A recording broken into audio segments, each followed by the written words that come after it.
Usai keluarnya putusan MA yang menambah tafsir batas usia calon kepala daerah dari 30 tahun sejak penetapan pasangan calon menjadi sejak pelantikan, Ketua Mahkamah Agung M. Syarifuddin mengklaim ia belum membaca putusan.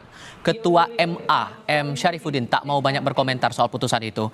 Putusan MA nomor 23P/Hum/2024 jadi sorotan karena dinilai memberi jalan Kaisang Pangarep maju dalam pemilihan gubernur. Sebelum aturan KPU diuji materi, Kaisang masih kurang 3 bulan dari batas syarat usia calon. Sementara setelah putusan MA itu, usianya sudah 30 tahun jika sampai pelantikan. Kalau itu saya belum baca deh, nggak bisa saya komentar ya. Kita kan tidak boleh berkomentar terhadap putusan. Nah, ya, oke ya, oke. Jadi kalau untuk putusan 23 itu belum ada? Oh belum, nggak boleh. Kita nggak boleh komentar-komentar. Ya, Di lain pihak, Partai Demokrasi Indonesia Perjuangan menilai proses uji materi pada putusan Mahkamah Agung atas perubahan frasa batas usia kepala daerah 30 tahun begitu cepat, yakni hanya memakan waktu 4 hari untuk merampungkan putusan itu. Selain sangat cepat, putusan MA tersebut oleh PDIP memiliki konteks yang sangat erat dengan upaya kekuasaan tertentu yang mendorong anggota keluarganya menjadi pejabat publik. Kita menyadari bahwa berbagai produk hukum pasti mengalami konteks, dan hari ini konteks untuk putusan MA tersebut tentunya masyarakat jadi bertanya-tanya bagaimana mungkin sebuah peraturan itu bisa berubah dengan demikian cepat, dan ini sangat berdekatan dengan momentum pilkada. Beda persoalan kalau misalnya ini diputuskan jauh-jauh hari atau sudah dibahas dengan sedemikian rupa, tapi kan tidak ada. 4 hari persidangan muncul hasilnya, lalu kemudian muncul di tengah publik, di tengah wacana ada kekuatan kekuasaan tertentu yang selama sekian bulan terakhir ini mengalami fenomena kecenderungan untuk mendorong keluarganya menjadi pejabat publik. Sementara Partai Gerindra menilai putusan MA yang tidak mengubah batas usia, namun mengubah frasa dari sejak penetapan paslon menjadi sejak pelantikan sebagai hal yang tepat. Menurut Ketua DPP Bidang Hukum Partai Gerindra Hendar Samaratoko, seseorang yang saat dilantik sudah genap 30 tahun diyakini mampu menjalankan tugasnya sebagai pemimpin daerah. Yang berubah itu kan usia tidak berubah, ya. 30 tahun untuk gubernur, ya kan, 25 tahun untuk bupati wali kota. Yang berubah itu kan bahwa itu berlaku sejak penetapan pasangan calon, ya, frasanya dirubah sejak pelantikan. Kapan sih seseorang gubernur itu, ya, dan wakil gubernur terpilih itu bisa bekerja, ya kan? Ya, dikaitkan dengan pasangan dengan usia matang yang dianggap matang di usia 30 itu, yaitu sejak pelantikan, bukan saja sejak saat penetapan.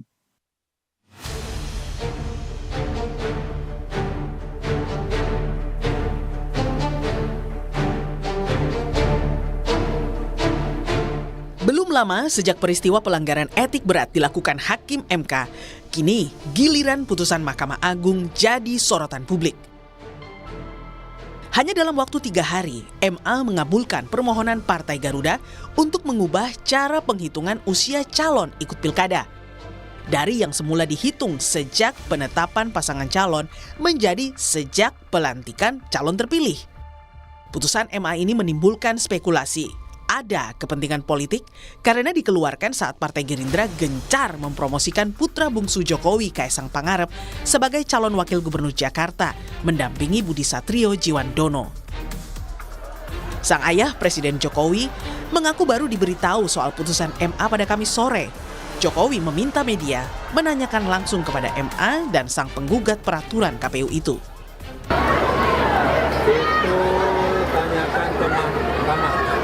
Mahkamah Agung atau tanyakan ke yang gugat. Bapak sudah temukan itu Pak, sudah baca sebelumnya Pak? Sudah baca hasil putusan itu Pak?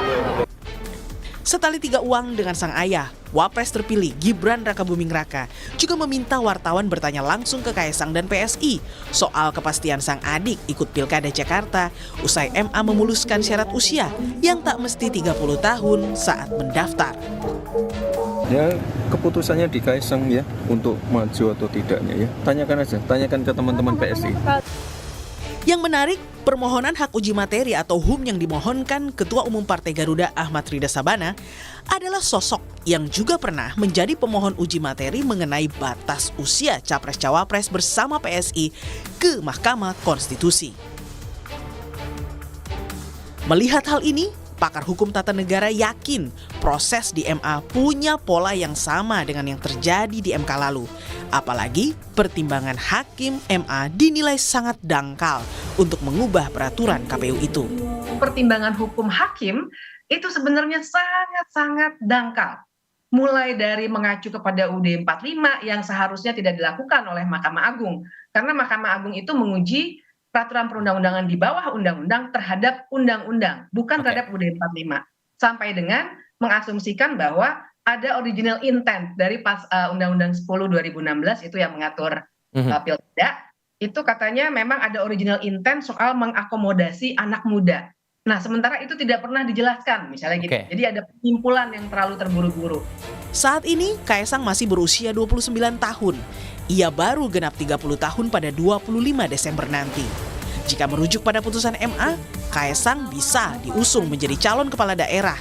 Karena pada saat pelantikan 1 Januari 2025, ia sudah berusia 30 tahun. Tim Liputan, Kompas TV.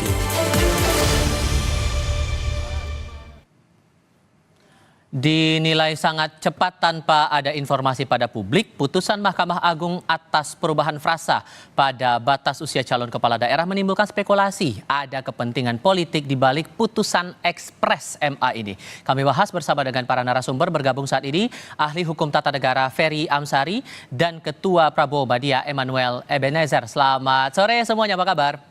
Selamat malam. Selamat sore. Masih sore Bang, tapi nggak apa-apa. Terima kasih sudah bergabung bersama kami kali ini. Bung Ferry, saya ke Anda dulu deh.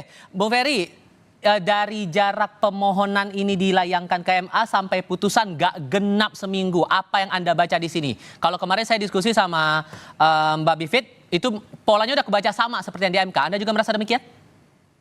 Ya, polanya terasa sama, ya, baik kemudian soal kebutuhan politiknya, maupun cara penanganan perkara. Jadi misalnya siapa yang akan berdampak kepada putusan ini sudah bisa dijelaskan dari putusan itu sendiri, bahwa orang-orang yang punya motif ya untuk akan mencalonkan diri. Dan kita ketahui bahwa perkara ini juga janggal karena umrahnya Mahkamah Agung itu, karena dia menguji peraturan teknis yang berada di bawah undang-undang, maka dia akan bersandar kepada undang-undang. Anehnya, pasal 7 undang-undang sudah eksplisit mengatakan syarat untuk menjadi calon adalah berusia 30 tahun.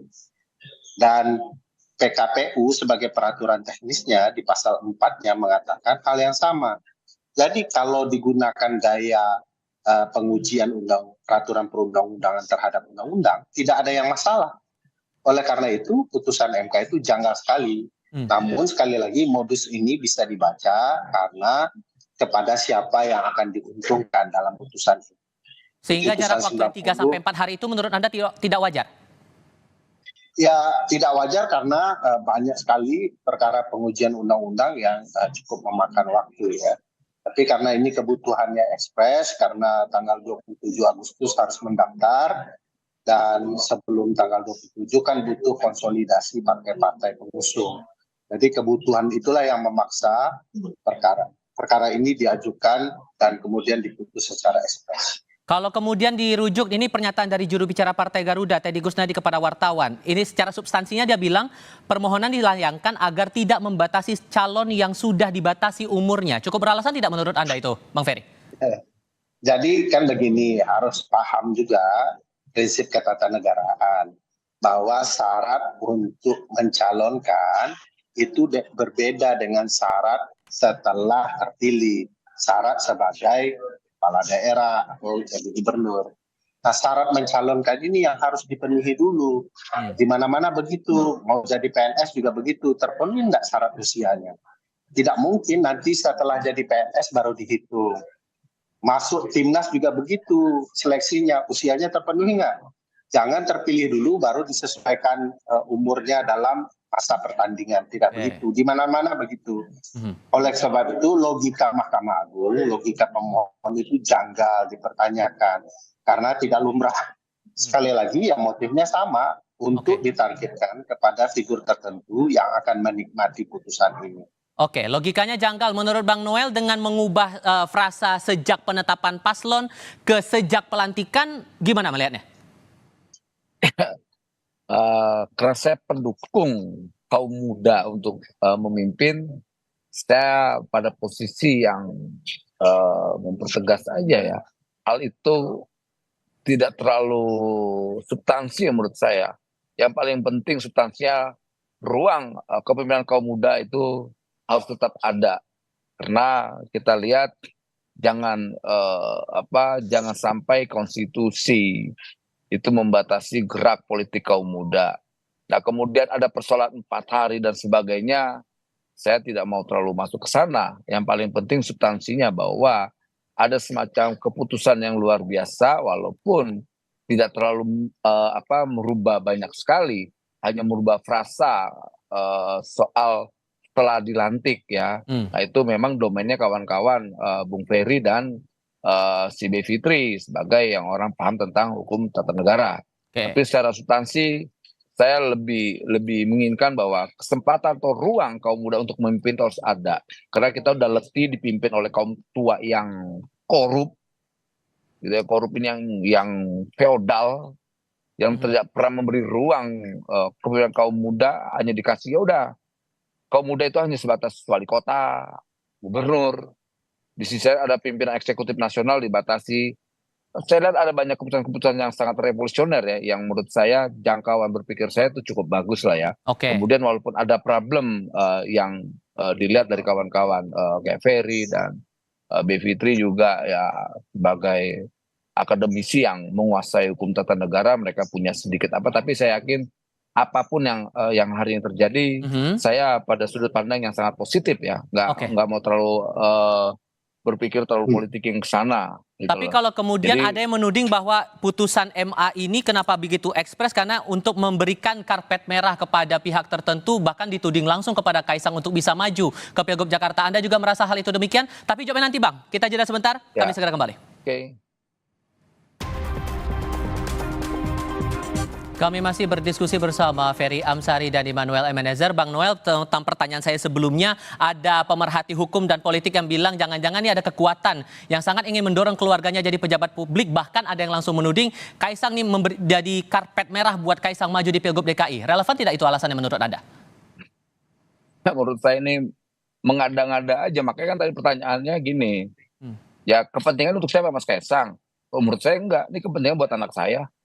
Kepentingannya buat anaknya teman-teman saya, bisa juga kalau seandainya Ferry punya anak, buat anaknya Ferry.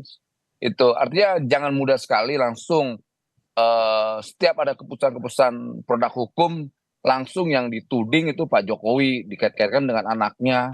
Kemudian anaknya nanti Desember pas umur 30 langsung dicocologi lah bahasanya, dicocok-cocokin. Nggak benar. Udah tahu kita punya semangat untuk memberi ruang kepemimpinan kaum muda. Sebetulnya sih saya tidak nyaman dengan keputusan itu. Saya mau lebih rendah lagi keputusannya. Tidak nyamannya berarti bagusnya gimana menurut Anda? Ya bagusnya ya jangan dibatasin, minimal itu 21 tahun atau minimal dia bisa memimpin, memiliki leadership dan pengetahuan. Gitu. Mengukur leadership Jangan dan pengetahuannya gimana? dibatas-batasin. Menjadi patokan kualifikasinya kalau gitu?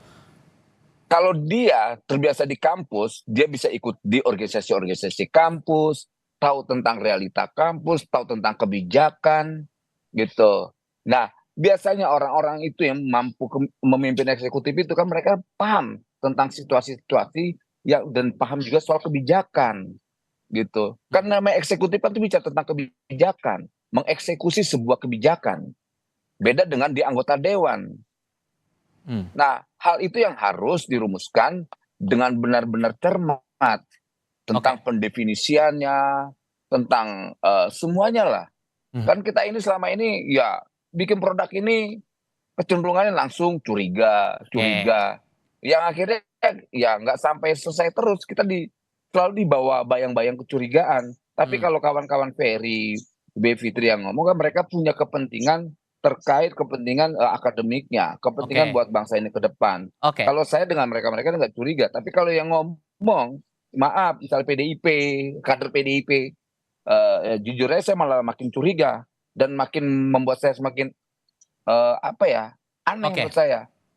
Oke, Bang Ferry, kalau tadi dibilang sama Bang Noel, nggak ada sih arah-arahnya menjurus langsung ke Kaisang atas putusan MA ini. Anda membacanya memang ada yang diuntungkan di sini?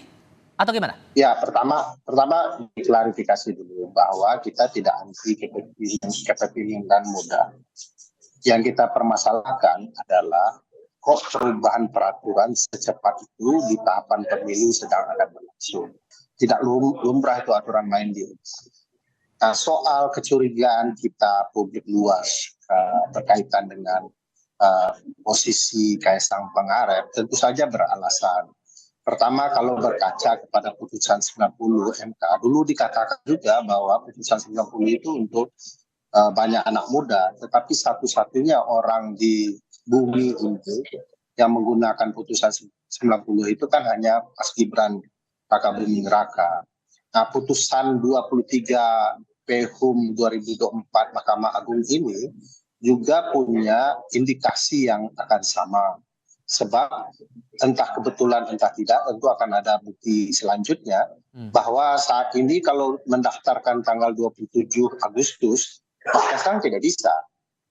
Sementara kalau diubah syaratnya menjadi setelah dilantik Mas Kaisang sudah bisa. Jadi sebagai bukti permulaan yang cukup ini sudah sangat memadai, apalagi di tengah tahapan sedang berlangsung diubah. Jadi tahapan akan segera dimulai dengan pendaftaran tanggal 27 dan sekarang kemudian KPU sedang siap-siap itulah terjadi putusan Mahkamah Agung ini. Tentu teman-teman yang berharap Kaisang bisa mencalonkan diri tidak akan menggunakan upaya ke MK lagi. Itu sebabnya saya bilang secara konsep pengujian di Mahkamah Agung ini janggal karena undang-undangnya yang memerintahkan begitu. Kalau mau mengubah ya undang-undangnya diubah, tapi MK kan tidak mungkin lagi karena nasib Pak Anwar Usman sudah dipermasalahkan, putusan sebelumnya dipermasalahkan.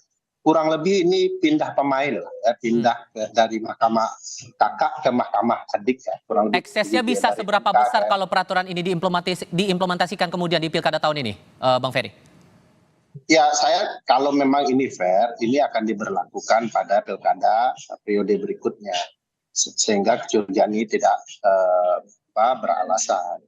Dan hal yang sama kan juga sudah pernah terjadi. Juga diharapkan putusan MK 90 berlaku untuk periode pemilihan presiden berikutnya. Tapi kan tidak dilakukan.